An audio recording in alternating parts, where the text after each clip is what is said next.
이런 사주가 있다고 가정합시다. 을, 유.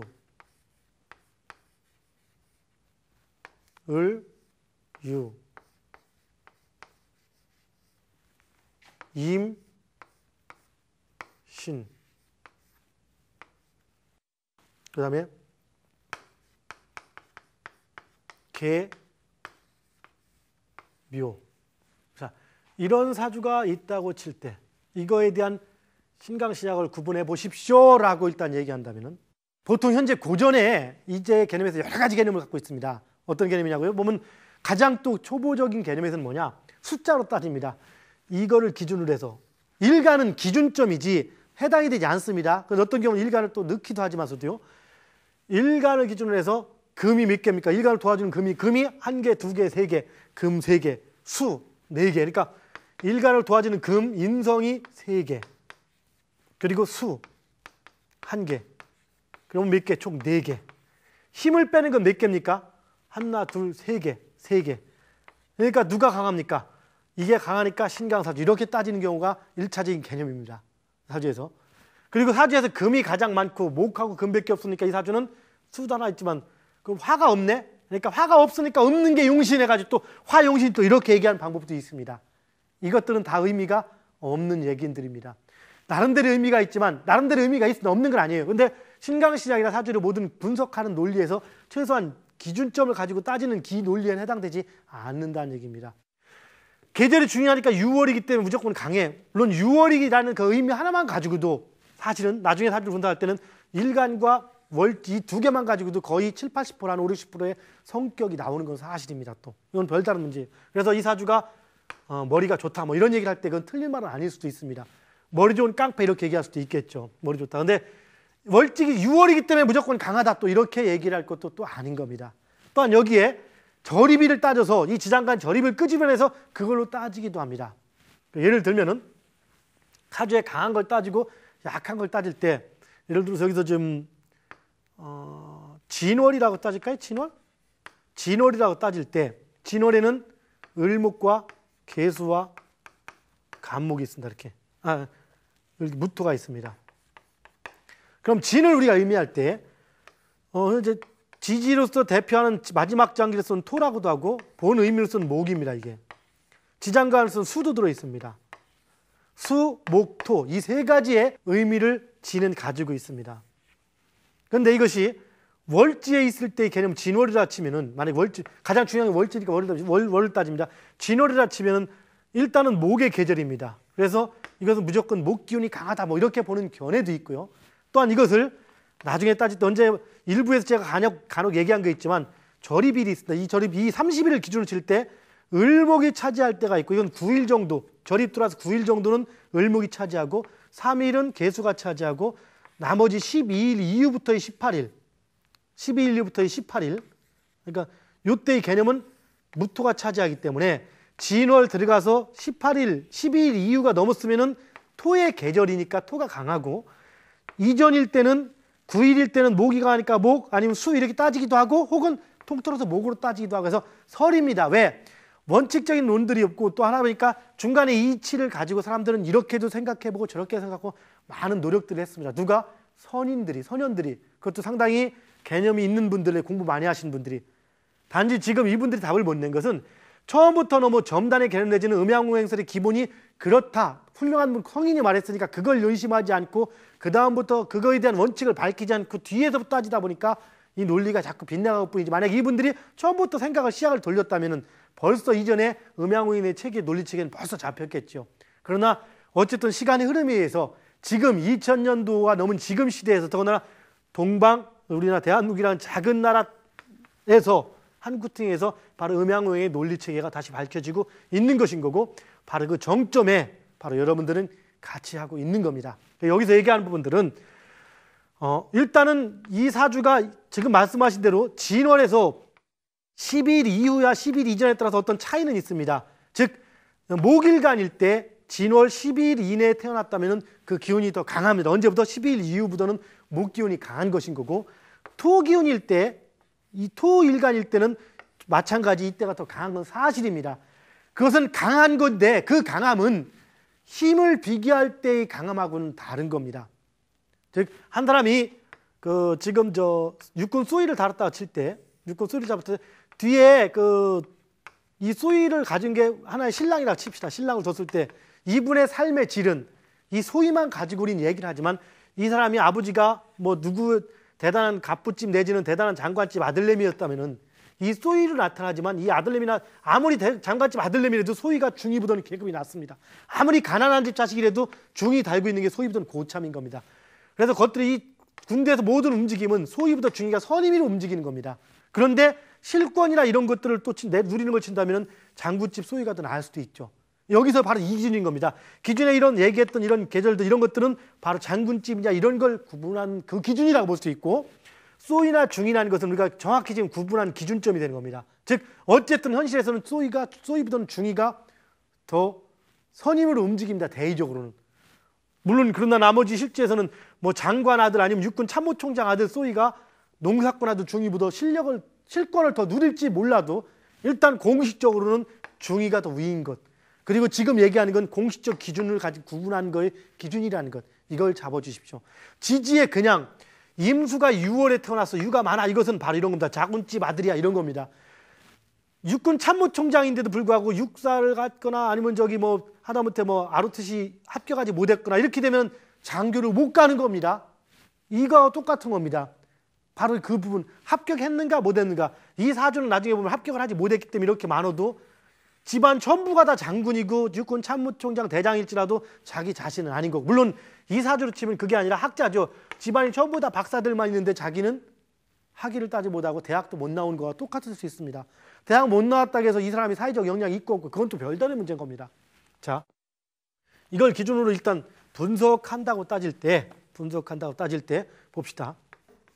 갑을, 여기는 임, 경, 월지는 경, 신, 여기도 경, 신. 이렇게 사주가 구성이 되어 있습니다. 지장간이. 그럼 이걸 가지고 우리 다시 한번 분석해 볼까요? 사주 그래프를 그립시다. 이제 임수를 기준으로 놓고, 임수는 첫째, 성격이 참 착하고 분하고 순하고 부드럽다. 맞습니까? 둘째, 학자다. 학자적 성향을 나타내고 있죠. 일단 대의적으로. 실제 학자는 학자입니다. 임수는. 학자의 성향을 갖습니다. 근데 진짜 학자냐 가짜 학자냐.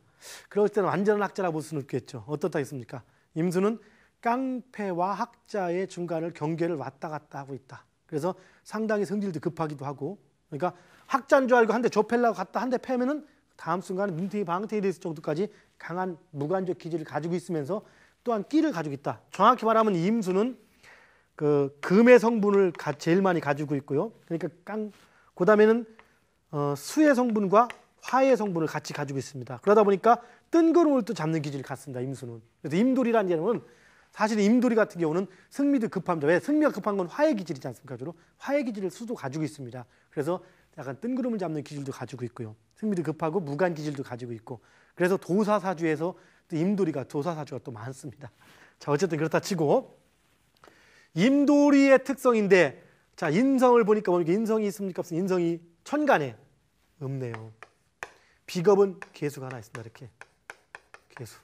그리고 여기 뭐가 있습니까? 을목이 있죠. 2개씩 있네. 그리고 여기는 뭐입니까? 재성도 없고 관성도 없죠. 우리가 사주를 놓고 볼 때는 금, 3개, 수 이렇게 해서 대부분 금으로 쫙 이루어졌고 목도 좀 있지만, 그런데 월지, 금 다 있지만 실제 분석하면 이게 좀 다릅니다. 그럼 우리 냉정히 봅시다. 계수의 점수 몇 점? 계수는 자, 월지 계수. 금이 수를 생해주는 것은 이것은 오행에 눌린 거고, 지금 이 유금은 오행의 금이 아닙니다. 지지의 금입니다. 그래서 지지의 금이 경금과 신금 플러스 정확히 알파가 들어가 있는 겁니다. 그래서 이것은 순수하게 생극자를 못합니다. 금극목하는 게 아닙니다. 그럼 이건 뭡니까? 금극목의 형태를 띠고는 있어도. 그럼 뭡니까? 이 금은 어떤 현간의 금이 오면 그때 그 금을 제대로 역할 받아서 그 금이 금극목을 할 수는 있죠. 여기서는 수가 없고, 여기도 갑을목에도 이 계수의 뿌리가 없으면 단지 어제 여기만 임계수, 실지만 임계수가 그렇죠. 임수가 있기 때문에 몇 점입니까? 이게 우리는 30점이라고 하죠. 여기 60점, 여기 100점, 여기 20점.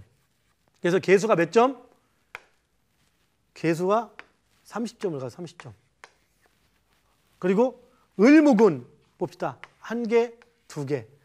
이렇게 2개 있다고 해서 사실은 더블로 되진 않아요. 왜? 천간은 기운이니까 형체니까.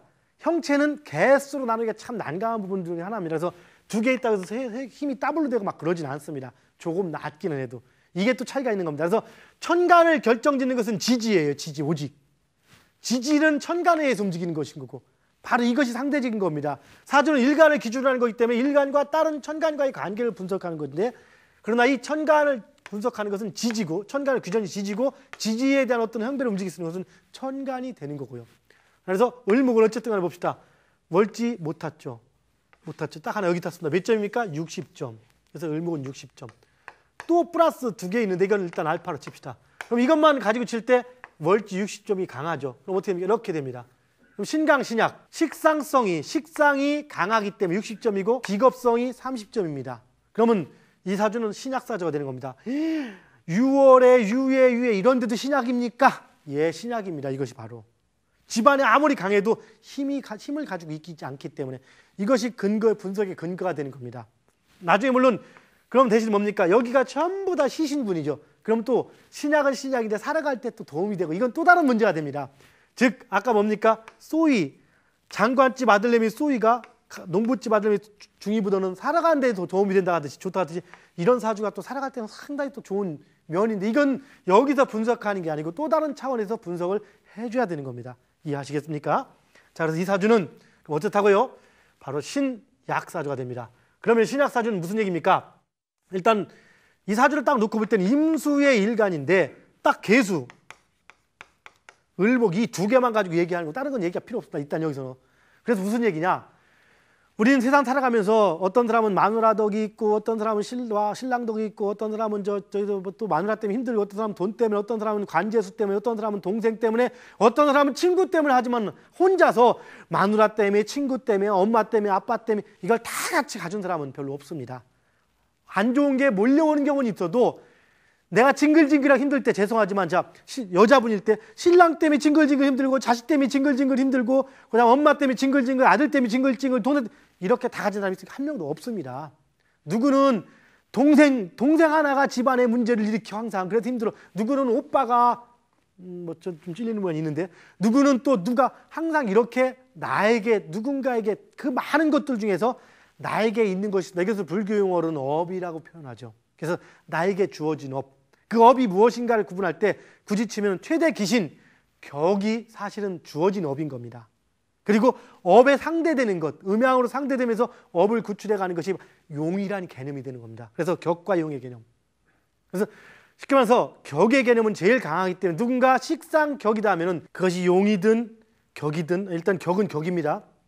제일 강하니까. 그럼 그 사주는 식상의 특성이 가장 강하게 나타나는 겁니다. 물론 그 중에서도 어떤 식상격이 또 가장 식상의 특성이 강하냐 칠 때 정화일간의 식상격이 가장 강합니다. 얘기할 수 있겠고 아니면 무토일간도 식상의 특성이 강합니다.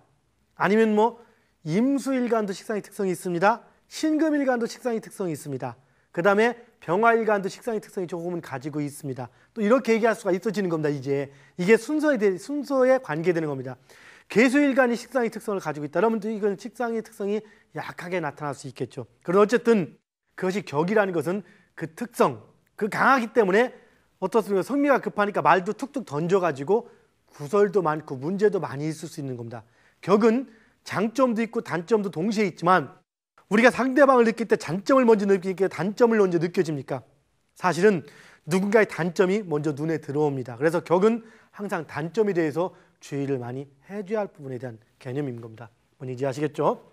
자, 어쨌든 봅시다. 그럼 이 사주는 식상이 격이라고 표현합니다. 식상이 격. 그리고 이때 그러면 뭡니까? 신약사주가 되죠. 신약사주. 그럼 신약사주라고 칠 때는 일간의 힘을 빼는 식, 재, 관. 이 세 개는 일단 안 좋은 쪽에 속합니다. 기신이라고 부르죠. 그래서 그 다음에 인, 비 이 2개는 좋은 쪽에 속해서 희신이라고 부릅니다. 그런데 인비의 세력이 오면 무조건 좋지만 그것도 정도 차이가 있겠죠. 인성과 비겁 중에서 이 사주는 어느 것이 제 역할을 하나 칠 때 바로 개수입니다. 이건 뭡니까? 그래서 바로 우리가 겁재라고 표현하죠. 겁재는 부드럽습니까? 강합니까? 십신 중에서 제일 깡패적 기질이 강한 거 누굽니까? 겁재입니다. 제일 무서운 것, 카리스마, 겁재. 그래서 이 사주는 일단은 상당히 강합니다. 눈매도 딱 째져가지고 이미. 이런 격용 특성 가지고 체형까지 나옵니다. 여러분. 나올 수밖에 없는 겁니다. 일단 무지하게 강한 특성을 갖습니다. 바로 이것이죠. 이것이 용이라는 개념은 이 희신은 인성과 비겁 중에서 이것은 비겁이 용신인데 그것도 치면은 자 인성도 정인, 편인, 겁재, 비견 이 네 가지 중에서 겁재가 용신이라는 겁니다. 그럼 나머지는 희신의 범주에 속하는 겁니다. 큰 의미를 보면 인성과 비겁이 전부 다 희신의 범주에 속하고 그 중에서 가장 똑똑한 녀석 그것이 바로 겁재가 됩니다. 그 얘기는 뭐냐? 사주의 개념은 격으로 인한 문제를 용으로서 해결하려는 과정 속에 있다. 그러니까 투쟁으로 본다라면 그런 투쟁 속에 있다 이렇게 볼 수도 있고요. 격으로 치우친 것을 용으로 중화를 이루려고 한다. 이런 개념으로 봐주면 됩니다. 이것이 성취의 개념을 갖습니다. 무슨 건강이나 이런 걸 얘기할 때는 또 다른 면으로 또 배워야겠지만 인눈우행, 음눈우행의 문제가 아닙니다. 대원칙은 여기에서 해당이 되는 겁니다. 그러면은 이 사주가 용신이 수라고 규정이 됐기 때문에 수를 극하니까 토니까 토가 제일 안 좋다 이런 것이 아닌 겁니다. 토가 최대 기신이다 이 개념이 아닌 겁니다. 왜? 우선 사주의 대원칙 뭡니까? 대원칙은 인비와 식재간, 인성과 비겁을 유지시키는 것, 식재간을 무너뜨리려는 것 이것이 대원칙이 들어가는 것인 거고 그런 기준에서 식재간 중에서 제일 강한 것 즉 그 얘기는 뭐냐? 이 사주에 식상과 재성과 관성은 모두가 나쁜 역할을 한다 이겁니다. 그래서 외부에서 10명의 식상이 오고 10명의 재성, 10명의 관성이 이렇게 왔다 칠 때 식재관이었다고 칠 때 관성이 10명 왔을 때 이 사주는 관성이 별로 없기 때문에 이 10명이 안에서 호응해주는 세력이 없기 때문에 열만큼 힘을 쓰다가 맙니다. 안 좋지만 재성 역시 마찬가지입니다. 그런데 식상이 10명이 오면 그러지 않아도 식상은 10명이 안 좋은데 또 10명이 옵니다. 가장 두려운 게 식상이 가장 두려운 거죠. 즉 사람은 싸울 때 그러지 않아도 다쳐서 아픈 데를 또 건드리는 거와 똑같은 개념이 들어가는 거니까. 그래서 이것이 바로 업이 됩니다. 식상이 업. 그래서 가장 무서운 것은 이 식재간 중에서 운에서 식상을 만날 때가 가장 무섭습니다. 가장 힘든 역할을 합니다. 가장 무섭고 가장 힘든 역할. 이것이 중요한 겁니다. 의미. 여성이다 이것이. 그럼 식상이 의미하는 것이 바로 자녀를 의미하죠. 그래서 암시적으로 볼 때 식상이 가장 안 좋은 거. 이 사주가 여성이라면은 이분은 자녀로 인한 어떤 문제를 겪거나 자녀로 인한 업이 될 수 있겠구나. 업으로서 가지고 있겠구나. 한을. 그럼 잘 봅시다. 이런 거 어떻게 유추합니까? 그러니까 자녀 덕이 있다 없다 칠 때 좀 표현이 뭐하지만 이런 경우는 자녀에 대한 덕은 약간은 없게 태어난 경우가 많습니다. 그래서 자녀가 조금 덜 된다거나 자녀 때문에 문제. 자녀가 뛰어나게 잘 된다면 덕이 별로 자녀 덕을 본다고 해야겠죠. 그럼 이런 개념을 볼 때 만약에 이런 사주가 이혼을 했다. 그럼 아기를 데리고 올까요? 안 데리고 올까요? 거의 80, 90%는 아기를 안 데리고 오는 겁니다. 남자 쪽 아기를 두고 오는 거죠. 간혹 운이 지질이 나쁠 때 그 아기 때문에 데리고 오지 않는 것이 어쩔 수 없는 상황 때 아기를 잠시 떠맡아서 자기 진로가 생기는 경우가 생기기도 하고요. 그리고 이럴 경우가 이제 출산하면은 바로 직장을 관둔다거나 이런 현상이 되는 겁니다. 왜? 이 식상이 의미하는 자녀, 꼭 자녀가 의미를 가져오는 건 아닙니다만 자기가 만든 작품, 말로 인해서 문제가 생기기도 하지만 바로 이렇습니다. 이것이 반대로 용신의 역할을 하면은 아기를 낳아도 사회생활하는데 지장이 없어. 아기를 누가 봐주든지 해서 바로 또 이렇게 되는 것. 이렇게 하는 모든 기준을 분석하는 것은 격과 용을 가지고 그 분석하는 건데 그 기준이 되는 거죠. 격용이 얼마나 중요한지 여러분 이해하시겠죠?